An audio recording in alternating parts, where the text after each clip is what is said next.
Guys at today's next topic that is internal carotid artery.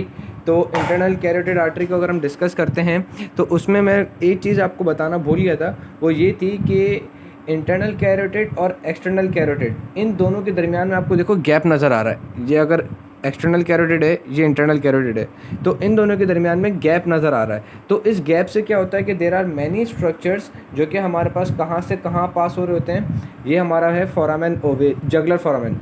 Juggler foramen से जो चीज़ें आ रही होती हैं, ठीक है, जगलर फोरामेन से जब चीज़ें आती हैं, जैसे हमारे पास एसेसरी नर्व हो गई, ग्लॉसोफेरेंजियल नर्व हो गई, वैगस नर्व हो गई, ठीक है, और हायोग्लॉसस नर्व हो गई, ठीक है। अब हायोग्लॉसस नर्व हमें पता है कि यार ओरल रीजन में जाके टंग वगैरह को सप्लाई टंग के मसल्स वगैरह को सप्लाई करती है। तो वो हमारे पास इन दोनों आर्टरीज़ के बीच में से जाएगी, वो हमारे पास इन दोनों आर्टरीज़ के बीच में से जाएगी, ठीक है। हायोग्लॉसस नर्व हमारे पास इन दोनों आर्टरीज़ के बीच में से जाएगी और फिर हमारे पास ओरल रीजन पे चली जाएगी, ठीक है। इसी तरीके से ग्लॉसोफेरेंजियल है, ग्लॉसोफेरेंजियल अपनी एक ब्रांच तो चलो यहाँ पे कैरोटिड बॉडी, कैरोटिड साइनस को देती है, बाकी अपनी एक और ब्रांच जो होती है वो लिंग्वाइनल ब्रांच, जो कि हमारे पास कहाँ टंग के पोस्टीरियर 2/3 को देती है। तो अब वो टंग भी ओरल रीजन के अंदर आता है। तो ओरल रीजन को अगर हमें कोई भी अप्रोच करना है तो वो हमारे पास जगलर फोरामेन से अगर कोई चीज़ हमारे पास ओरल रीजन को अप्रोच कर रही है तो वो हमारे पास इन दोनों आर्टरीज़ के बीच में से जाएगी, वो हमारे पास इन दोनों आर्टरीज़ के बीच में से जाएगी, ठीक हो गया। I have got this one picture, मुझे इतनी खास कोई तस्वीर मिली नहीं थी। ये देखो कि अगर हमारे पास ये इंटरनल कैरोटिड आर्टरी है, अब ये क्या है, टंग है, ओरल रीजन का पार्ट है। तो अगर ये जगलर फोरामेन कोई भी चीज़ें आ रही हैं तो वो अगर यहाँ पे एक्सटर्नल कैरोटिड होगी, ये इंटरनल कैरोटिड, वो इन दोनों के बीच में से पास होके हमारे पास फिर है ना जो कुछ चीज़ें जो हैं वो हमारे पास वो ओरोफेरेंजियल ट्रायंगल जो था वहाँ पे चली जाएंगी। ओरोफेरेंजियल ट्रायंगल से या तो फिर वो हमारे पास है ना वो हायोग्लॉसस स्टाइलोग्लॉसस को पियर्स करके बिल्कुल टंग की तरफ चली जाएंगी या इनके आउटर साइड पे रह जाएंगी। लेकिन मोस्टली क्या होती हैं कि वो हमारे पास टंग को सप्लाई करनी होती हैं। जैसे ग्लॉसोफेरेंजियल की एक ब्रांच होती है लिंग्वाइनल नर्व, वो भी हमारे पास है ना टंग को सप्लाई करती है। हायोग्लॉसस, अब चूँकि हायोग्लॉसस नर्व जो है वो हमारे पास टंग के मसल्स को सप्लाई करी, तो वो स्टाइलोग्लॉसस, हायोग्लॉसस, इन सबको है ना ओरोफेरेंजियल ट्रायंगल के अंदर ही जो मसल्स हैं स्टाइलोग्लॉसस, हायोग्लॉसस, इन सबको सप्लाई कर देगी। इसी तरीके से वैगस नर्व होती है, वैगस नर्व हमारे पास फेरेंजियल ब्रांच देती है जो कि हमारे पास सुपीरियर कंस्ट्रक्टर और है ना फेरेंजियल मसल्स वगैरह को सप्लाई करेगी। तो वो भी हमारे पास क्या करेगी, वो हमारे पास इन ये जो स्टाइलोग्लॉसस और हायोग्लॉसस होते हैं इसके इनर एस्पेक्ट पे जहाँ पे हमारे पास superior constrictor, middle constrictor located होते हैं उनको सप्लाई करेगी। बट कहने का मकसद ये कि वैगस नर्व भी हमारे पास इन दोनों के बीच में से चलेगी, ठीक। ये चीज़ समझ में आ गई। Now we have to discuss the internal carotid artery. Internal carotid artery अपनी नेक वाले रीजन में कोई ब्रांच नहीं देती, वो हमारे पास सीधा हमारे पास कैरोटिड कैनाल से पास होगी। पास होने के बाद कैरोटिड कैनाल जहाँ हमारे पास क्रेनियल कैविटी में ओपन होती है वहाँ पे ये आ जाएगी। Let me show you. So this is the inside structure of a cranial cavity. हमने देखा कि भाई कैरोटिड कैनाल हमारे पास टेम्पोरल बोन पे लोकेटेड होता है, आउटसाइड भी जगलर फोरामेन के बराबर में। वहाँ से जब नर्व आर्टरी जाएगी तो वो टेम्पोरल बोन के इनसाइड रन करेगी और ओपन हो जाएगी क्रेनियल कैविटी के अंदर। यहाँ पे ये रही इंटरनल कैरोटिड आर्टरी। अब जब ये हमारे पास इंटरनल कैरोटिड आर्टरी जो है वो हमारे पास है ना ये क्रेनियल कैविटी के अंदर आ जाएगी, तो फिर हमारे पास क्या होता है, क्रेनियल कैविटी के अंदर बहुत सारे साइनसेस होते हैं। तो उस कैवर्नस साइनस, एक साइनस होता है, उस कैवर्नस साइनस को पियर्स करेगी, ठीक है। जैसे मैं आपको दिखाता हूँ,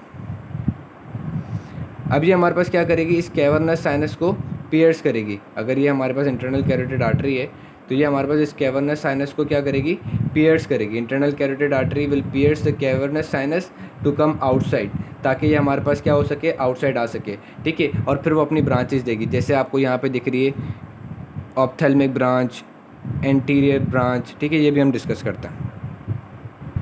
सो अब हम इसकी ब्रांचेस देख रहे थे कि अगर ये कैवर्नस साइनस है, ठीक है, तो ये कैवर्नस साइनस से निकलेगी और फिर अपनी ब्रांचेस देगी। एक जिसको हम कहते हैं ऑप्थेल्मिक, ठीक है, एक जिसको हम क्या कहते हैं, ऑप्थेल्मिक ब्रांच। मैं आपको 3D पे भी दिखाऊंगा ऑप्थेल्मिक ब्रांच, ठीक है। ऑप्थेल्मिक आर्टरी जो कि हमारे पास क्या होगी, ऑप्थेल्मिक आर्टरी हमारे पास फिर वो है आगे जाके पास होगी कहाँ पे, ऑप्टिक फोरामेन से पास होगी। ऑप्टिक फोरामेन से पास होने के बाद फिर वो हमारे पास ब्रांचेस देगी। जैसे अगर ये ऑप्टिक फोरामेन है, ठीक है, तो ये ऑप्टिक फोरामेन से along with the optic nerve ये हमारे पास पास होगी। अगर ये ऑप्टिक नर्व है, ठीक है, तो ये ऑप्टिक आर्टरी आ गई, ठीक है। ऑप्थेल्मिक आर्टरी, ऑप्थेल्मिक आर्टरी आने के बाद, ठीक है, ऑप्थेल्मिक आर्टरी जैसे ही हमारे पास यहाँ से आ गई, ठीक है, ऑप्टिक फोरामेन से आगे की तरफ आई तो वो हमारे पास अब अपनी ब्रांचेस देगी। अब हम पहले अगर हम इसकी ऑप्थेल्मिक आर्टरी की ब्रांचेस लिखें तो फिर मैं आपको तस्वीर पे दिखाता हूँ। बहुत सारी ब्रांचेस देती है ऑप्थेल्मिक आर्टरी, ठीक है।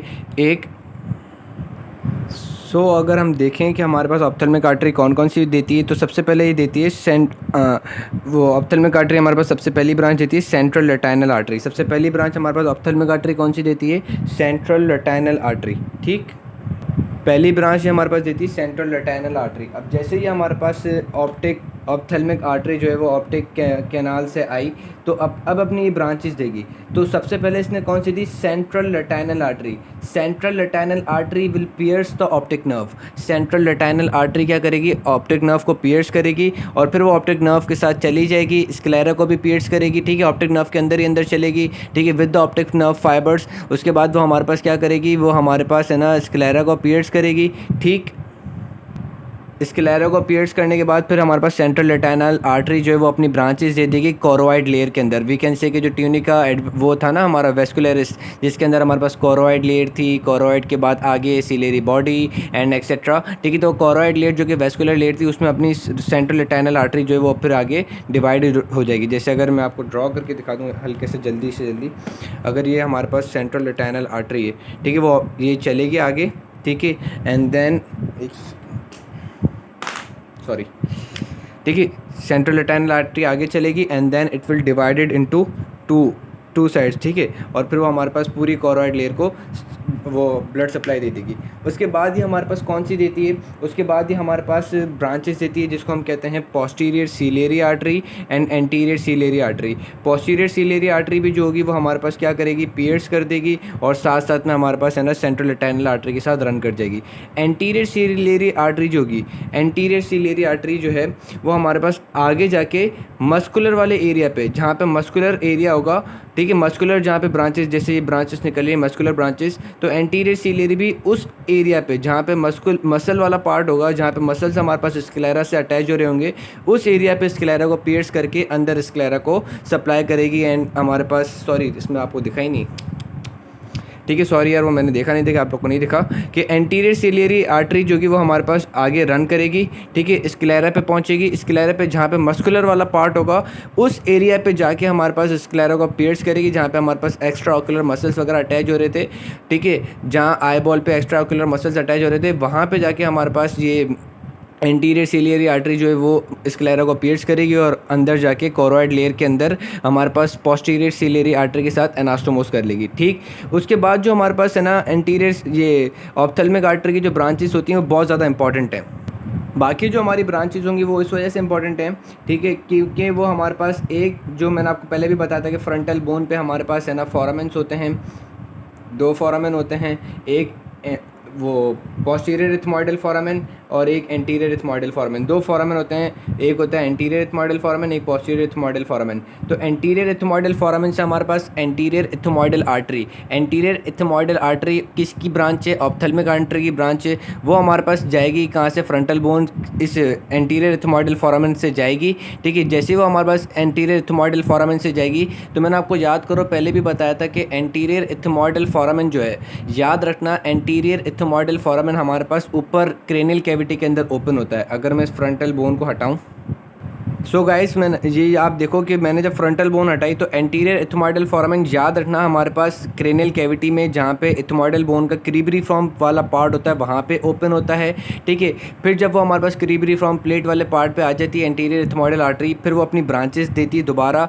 जो कि हमारे पास क्या करेगी? इस क्रीबरीफॉर्म प्लेट को, बाकी इसके इधर कहते हैं कि बुक्स कहती हैं कि ये जो क्रीबरीफॉर्म प्लेट है उसके लेटरल एस्पेक्ट पे एक फोरामेन होता है, वहाँ से पास होती है ताकि हमारे पास दोबारा वो नेजल रीजन के अंदर आ जाए, ताकि वो हमारे पास आर्टरी कहाँ पे आ जाए? नेजल रीजन के अंदर आ जाए। और फिर एंटीरियर इथमॉइडल आर्टरी जो होती है वो अपनी बहुत सारी ब्रांचेस देती है कहाँ पे? नेजल रीजन के अंदर। जाहिर सी बात है, जब वो हमारे पास नेजल रीजन में आ जाएगी, जैसे अगर ये देखो कि यहाँ से एंटीरियर, ये फ्रंटल बोन से पियर्स किया एंटीरियर इथमॉइडल फोरामेन से, एंटीरियर एथमोइडल फोरामेन से जाने के बाद ये हमारे पास क्रेनियल कैविटी के अंदर आ गई। क्रेनियल कैविटी से फिर कुछ बुक्स कहती हैं कि ये क्रीब्रिफॉर्म प्लेट है, तो इसके बराबर में फोरामेन होता है, वहाँ से फोरामेन से पियर्स करेगी। पियर्स करने के बाद वो हमारे पास कहाँ आ जाएगी, वो हमारे पास नेजल रीजन के अंदर आ जाएगी और फिर नेजल एरिया को ब्रांचेस वगैरह देना शुरू हो जाएगी। लेकिन पोस्टीरियर एथमोइडल वाली जो ब्रांच होगी, posterior ethmoidal artery of ophthalmic artery, वो हमारे पास डायरेक्टली कहाँ आएगी, वो डायरेक्टली हमारे पास ये है ना फ्रंटल बोन को पियर्स करेगी और हमारे पास कहाँ चली जाएगी, इथमोइडल साइनसिस वगैरह को। ठीक है, यानी कि ये हमारे पास इस इथमोइडल साइनसिस, ये जो इथमोइडल साइनसिस वाला एरिया है, इनको पोस्टीरियर इथमोइडल सर्व करती है। बाकी एंटीरियर जो होती है वो मैंने आपको बताया कि वो हमारे पास क्रेनियल कैविटी में आएगी, फिर वो दोबारा क्रीब्रिफॉर्म प्लेट के लेटरल एस्पेक्ट पे एक फोरामेन होता है, उसको पियर्स करके हमारे पास नीचे नेजल रीजन में आके नेजल रीजन को आर्टीरियल सप्लाई देगी। ठीक, सो दीज, और उसके बाद आखिरी जो इसकी ब्रांच जो कि टर्मिनल ब्रांच है, हमारे पास दो ब्रांचेस होती हैं किसकी, ऑप्थेल्मिक आर्टरी की दो टर्मिनल ब्रांचेस, एक सुप्रा ऑर्बिटल, ठीक है, और एक supra trochlear. Let me draw the frontal.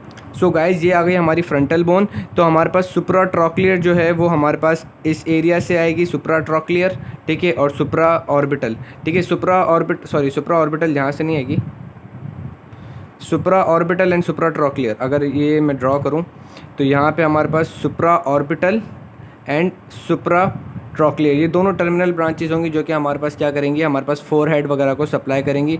साथ साथ में हमारे पास एंटीरियर एथमोइडल जो कि अंदर की तरफ थी, एंटीरियर एथमोइडल जो कि हमारे पास कहाँ है, अंदर की तरफ है, वो अपनी क्या करेगी, वो अपनी ब्रांचेस देगी किसके लिए, external nasal branch. Anterior ethmoidal artery जो कि भी हमारा नेजल रीजन को सप्लाई कर रही है, वो हमारे पास देखेगी कि यार जो नेजल बोन मतलब नेजल एरिया है, उसमें अगर ये लेटरल वॉल है, नेजल उसकी लेटरल वॉल है किसकी, नेजल एरिया की, तो वहाँ पे lateral wall of nasal area में फोरामेंस होते हैं। अब lateral wall of nasal region कौन सी है, मैक्सिला, ठीक है, lateral wall of nasal region कौन सी बोन है, मैक्सिला बोन है जो कि लेटरल वॉल बना रही है, साथ में फ्रंटल बोन भी है, लैक्रिमल बोन भी है। तो इन बोन्स के ऊपर कुछ छोटे छोटे फोरामेन लोकेटेड होंगे, वहाँ से अपनी ब्रांच पास करेगी बाहर की तरफ, जो कि हमारे पास डॉर्सम ऑफ नोज को सप्लाई करेगी, उसको हम कहते हैं external nasal artery. External nasal artery याद रख लेना, कुछ बुक्स में ही लिखा हुआ होता है कि हमारे पास external nasal artery is a branch of anterior ethmoidal artery. याद रख लेना, external nasal artery is a branch of anterior ethmoidal artery. External nasal artery is a branch of anterior ethmoidal artery which comes after piercing the lateral wall of nasal area. ठीक, तो ये हमारी कौन सी branches हो गई, ophthalmic branch हो गई किसकी, इंटरनल कैरोटिड की। बाकी जो ब्रांचेस हैं इंटरनल कैरोटिड की, वो उस वक्त समझ में आएंगी जब हमें वर्टेब्रल आर्टरी समझ में आ जाएगी। So guys, now we have to see the vertebral artery. तो हमारे पास ये वर्टेब्रल आर्टरी कहाँ से अराइज होती है, तो याद रखना vertebral artery is the first branch of subclavian artery. अगर ये हमारी राइट सबक्लेवियन आर्टरी है, तो राइट सबक्लेवियन आर्टरी का जो फर्स्ट पार्ट होता है, जो कि हमारे पास एंटीरियर स्केलीन मसल जहाँ पे लोकेटेड होते हैं, उसके एंटीरियर एस्पेक्ट पे होता है। ठीक है, इसका अलग मेरा लेक्चर मौजूद भी है। तो हमारे पास first part of the subclavian artery अगर ये है, तो उसकी हमारी फर्स्ट पार्ट से जो ब्रांचेस अराइज होती हैं, वहाँ से हमारे पास वर्टेब्रल आर्टरी अराइज होती है। उसके बाद ये हमारे पास कहाँ जाएगी, ये हमारे पास पीछे वर्टेब्रल कॉलम की साइड जाएगी। वर्टेब्रल कॉलम पे हमारे पास ये जो वर्टिब्री होती हैं, सर्वाइकल वर्टिब्री के ट्रांसवर्स प्रोसेस के अंदर फोरामेन होते हैं। ये एक यूनिक फीचर है। ठीक है, सर्वाइकल वर्टिब्री की ट्रांसवर्स प्रोसेस के अंदर फोरामेन होते हैं। उस फोरामेन में ये रन करेगी। रन करने के बाद ये हमारे पास जो एटलस बोन होती है, यानी कि C1 सर्वाइकल वर्टिब्री, उसके ऊपर ये हमारे पास रोल डाउन करेगी, मतलब रोल करेगी, आर्च करेगी। आर्च करने के बाद फिर ये हमारे पास फोरामेन मैग्नम के अंदर रन कर जाएगी। ठीक है, आर्च करने के बाद ये हमारे पास कहाँ रन करेगी, दोनों साइड से आर्च करेगी। आर्च करने के बाद हमारे पास, क्योंकि हमें पता है कि एटलस बोन जो है, एटलस बोन फिर हमारे पास किससे कनेक्टेड होती है, occipital part of the head and neck. ठीक है, मतलब ऑक्सीपिटल बोन जो होती है, हेयर यू कैन सी कि हमारे पास यहाँ से आर्च करेगी। आर्च करने के बाद आप देख सकते हो कि ये ऑक्सीपिटल बोन जो है, यहाँ पे ऑक्सीपिटल बोन है, उसके बीच में हमारे पास क्या होता है, फोरामेन होता है, फोरामेन मैग्नम। उस फोरामेन मैग्नम में ये चली जाएगी। ठीक है, अब जैसे ही हमारे पास फोरामेन मैग्नम में जाएगी, तो ये हमारे पास दोनों ज्वाइन हो जाएंगी। सो गाइस, आप देख सकते हो कि हमारे पास दोनों वर्टेब्रल आर्टरी जो हैं वो हमारे पास कहाँ चली जाएंगी, हमारे पास दोनों वर्टेब्रल आर्टरी जो है हमारे पास फोरामेन मैग्नम से चली जाएंगी अंदर की तरफ इन द क्रेनियल कैविटी, ठीक है, क्रेनियल कैविटी के अंदर चली जाएगी। उसके बाद बाकी का स्ट्रक्चर मैं आपको इस वजह से नहीं दिखा सकता क्योंकि हम जब है ना न्यूरो एनाटॉमी पढ़ेंगे तो उसमें ब्लड की वो ब्रेन की ब्लड सप्लाई बहुत ज़्यादा अच्छी है, बट हमें थोड़ी सी अभी जनरल ब्लड सप्लाई तो पढ़नी है, तो उसके लिए मैं आपको ग्रेस की तस्वीर दिखा दूंगा, ठीक है। तो यहाँ पे देखोगे फोरामेन मैग्नम के अंदर ये हमारे पास दोनों आर्टरियाँ आ जाएंगी, दोनों साइड की वर्टेब्रल आर्टरी। उसके बाद क्या होगा, उसके बाद ये होगा कि हमारे पास फोरामेन मैग्नम से जब ये हमारे पास वर्टेब्रल आर्टरीज आ गई तो हमारे पास ब्रेन पे ही आएंगी, जाहिर सी बात है। उसके वो हेड के अंदर हमारे पास क्या होता है, स्कल के अंदर ब्रेन होता है, तो ब्रेन के कौन से वाले पार्ट पे आ जाएंगी, पॉन्स वाले पार्ट पे, ठीक है। तो पॉन्स वाले पार्ट पे हमारे पास ये दोनों आर्टरीज वर्टेब्रल आर्टरी जो हैं, दोनों वर्टेब्रल आर्टरी वो आपस में कंबाइन हो जाएंगी। कंबाइन होने के बाद एक बड़ी आर्टरी रन करेगी मिड ब्रेन के ऊपर, ठीक है। बड़ी आर्टरी जो है वो हमारे पास पॉन्स के ऊपर रन करेगी। पहले मेडुला ऑब्लोंगेटा पे चली, ठीक है, दोनों सेपरेट ब्रांचेस मेडुला ऑब्लोंगेटा पे चली, चलने के बाद फिर दोनों कंबाइन हो जाएंगी। पहले सेपरेट चली, फिर हमारे पास दोनों कंबाइन हो जाएंगी एक बड़ी ब्रांच के अंदर जिसको हम कहते हैं बेजेलर आर्टरी। उसको हम क्या कहते हैं, basilar artery. But before forming the basilar artery, जब इसने अभी अपनी है ना बेजेलर आर्टरी बनाई नहीं है, उससे पहले क्या देगी कि हमारे पास ये ब्रांचेस देगी। उससे पहले भी हमारे पास ब्रांचेस देगी, ठीक है। उससे पहले ये क्या करेगी, दो ब्रांचेस देगी, एक जिसको हम कहते हैं एंटीरियर स्पाइनल, ठीक है, एक साइड से एंटीरियर स्पाइनल, दूसरी साइड से एंटीरियर स्पाइनल, एक साइड से एंटीरियर स्पाइनल, दूसरी साइड से एंटीरियर स्पाइनल। फिर वो पूरे स्पाइनल कॉर्ड के अंदर रन करेगी। ये दोनों से मिली हुई जो ब्रांच होगी एंटीरियर स्पाइनल, दोनों एंटीरियर स्पाइनल एक कॉमन बन जाएंगी। फिर वो कॉमन एंटीरियर स्पाइनल जो है वो पूरे स्पाइनल कॉर्ड के अंदर रन करेगी, ठीक। उसके बाद हमारे पास जो है, क्योंकि हमारे पास हमें पता है मेडुला ऑब्लोंगेटा नीचे कंटिन्यू हो जाता है एज स्पाइनल कॉर्ड, तो वो हमारे पास पूरे anterior aspect of the spinal cord पर रन करेगी। इसी तरीके से वो लोग पोस्टीरियर एस्पेक्ट पे भी देंगे, यानी कि यहीं से पोस्टीरियर स्पाइनल, फिर posterior part of the spinal cord पे ये हमारे पास पोस्टीरियर स्पाइनल रन करेंगी। साथ साथ में ये क्या होता है कि ये हमारे पास एक और ब्रांच देते हैं जिसको हम कहते हैं posterior inferior cerebellar. Posterior inferior cerebellar वो भी हमारे पास बिल्कुल पोस्टीरियर एस्पेक्ट पे जाएगी और फिर वो हमारे पास है ना posterior aspect of the cerebellum, ये posterior aspect of the cerebellum है, उसको सप्लाई करेगी। कहते हैं कि पोस्टीरियर स्पाइनल हमारे पास पोस्टीरियर सेरिबेलर से भी कभी कभी आ जाती है, कहते हैं, ठीक। तो पोस्टीरियर इन्फीरियर सेरिबेलर का भी समझ में आया कि वो हमारे पास ये दोनों वर्टेब्रल आर्टरीज जब ऊपर जा रही होंगी मेडुला ऑब्लोंगेटा के ऊपर, तो ये तीन ब्रांचेस देंगी। एंटीरियर स्पाइनल, ठीक है, बिफोर कंबाइनिंग, अभी ये लोग कंबाइन नहीं हुए, at the level of medulla oblongata तीन ब्रांचेस देंगी। एंटीरियर स्पाइनल, ठीक है, एंटीरियर स्पाइनल फिर पूरी वर्टेब्रल कॉर्ड के ऊपर रन करेगी, एंटीरियर वर्टेब्रल कॉर्ड पे, स्पाइनल कॉर्ड पे, anterior spinal cord, posterior spinal cord. Anterior spinal cord पे हमारे पास एंटीरियर स्पाइनल ये रन करेगी, पोस्टीरियर वो स्पाइनल कॉर्ड के ऊपर पोस्टीरियर रन करेगी। साथ साथ में सेरिबेलम के ऊपर ये दोनों ब्रांचेस दे देंगी, पोस्टीरियर स्पाइनल सेरिबेलम, ठीक। यहाँ तक समझ में आ गया। उसके बाद ये हमारे पास दोनों ब्रांचेस जो है वो कंबाइन हो जाएंगी एज बेजेलर आर्टरी। फिर बेजेलर आर्टरी अपनी बहुत सारी ब्रांचेस देती रहेंगी एज पॉन्स स्टाइल ब्रांचेस और दूसरी डिफरेंट ब्रांचेस देती रहेंगी। ये भी हमारे काम की चीज़ नहीं है। काम की चीज़ क्या है कि ये एक अपनी बड़ी ब्रांच देती है जिसको हम कहते हैं posterior spinal cerebellar. Posterior spinal cerebellar जो कि हमारे पास है ना लेटरल एस्पेक्ट और we can say posterior aspect of the brain को सप्लाई करती है। Posterior spinal cerebellar, really posterior spinal cerebellar posterior aspect of the brain को सप्लाई करती है। अब ये ब्रांच और हमारे पास वो जो इंटरनल कैरोटिड है वो हमारे पास कंबाइन हुए होते हैं। Let me show you in 3D, ये आपको मैं दिखा सकता हूँ। सो यू कैन सी कि ये है हमारे पास बेजेलर आर्टरी, ठीक है। बेजेलर आर्टरी ने अपनी क्या दी, पोस्टीरियर सेरिब्रल। अब पोस्टीरियर सेरिब्रल जो है ये अपनी एक कम्युनिकेटिंग ब्रांच देती है, ठीक है, जिससे ये हमारे पास आगे जाके हमारे पास वो जो इंटरनल कैरोटिड की जो ब्रांचेस हैं उससे कनेक्टेड होती है, ठीक है। ये जो हमारे पास पोस्टीरियर सेरिब्रल जो ब्रांच है इसमें से एक कम्युनिकेटिंग ब्रांच अराइज होती है। आधी इसने कम्युनिकेटिंग दी, आधी जो हमारी ये जो वो इंटरनल कैरोटिड की ब्रांचेस हैं उसने अपनी वो दी कम्युनिकेटिंग। आधी इंटरनल कैरोटिड ने कम्युनिकेटिंग दी, आधी इसने कम्युनिकेटिंग दी।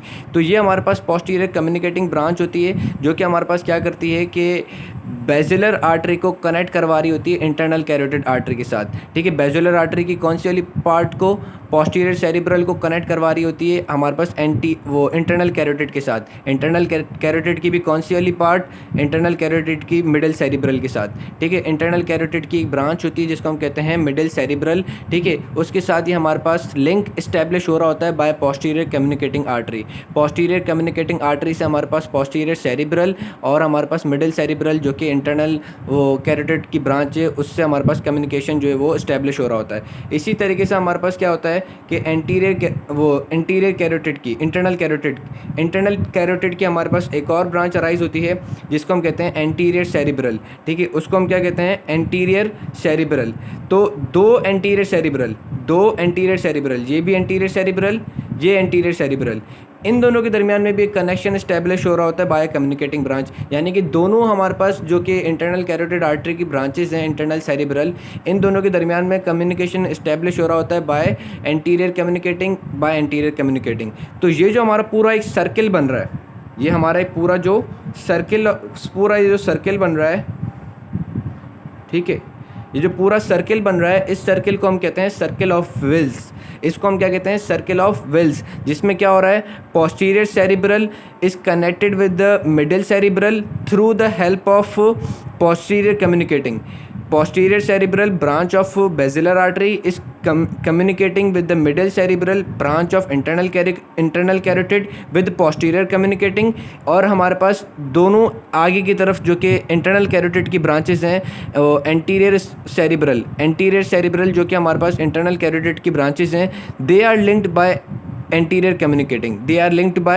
कम्युनिकेटिंग। तो ये एक पूरा एक सर्किल बन जाता है जिसको हम कहते हैं सर्किल ऑफ विल्स। ठीक है, तो इंटरनल कैरोटिड की जो बाकी जो दो ब्रांचेस थी वो ये थी, एक हमारे पास ये निकलती है जिसको हम क्या कहते हैं, एंटीरियर सेरिब्रल, मिडिल सेरिब्रल, और एक पोस्टीरियर कम्युनिकेटिंग। ठीक है, जो कि हमारे पास किससे कनेक्ट करवा रही होती है, जो कि हमारे पास ये जो पोस्टीरियर सेरिब्रल है उससे हमारे पास कनेक्ट करवा रही होती है to form circle of Willis. ठीक, सो लास्ट थिंग ये मेरे को बताना रह गई थी कि ये रही इंटरनल कैरोटिड। ठीक है, ये आपकी कहाँ आ गई, इंटरनल कैरोटिड हमारे पास जो थी वो पूरी एम्बेडेड हुई थी किसके अंदर, कैवर्नस साइनस के अंदर। कैवर्नस साइनस से फिर उसको पियर्स करने के बाद ये अपनी सारी ब्रांचेस दे रही थी, जो कि एंटीरियर सेरिब्रल थी, पोस्टीरियर कम्युनिकेटिंग थी, ठीक है, और हमारे पास मिडिल सेरिब्रल। साथ साथ में इसकी टर्मिनल ब्रांच जो कि हमारे पास कौन सी थी, ऑप्थेल्मिक।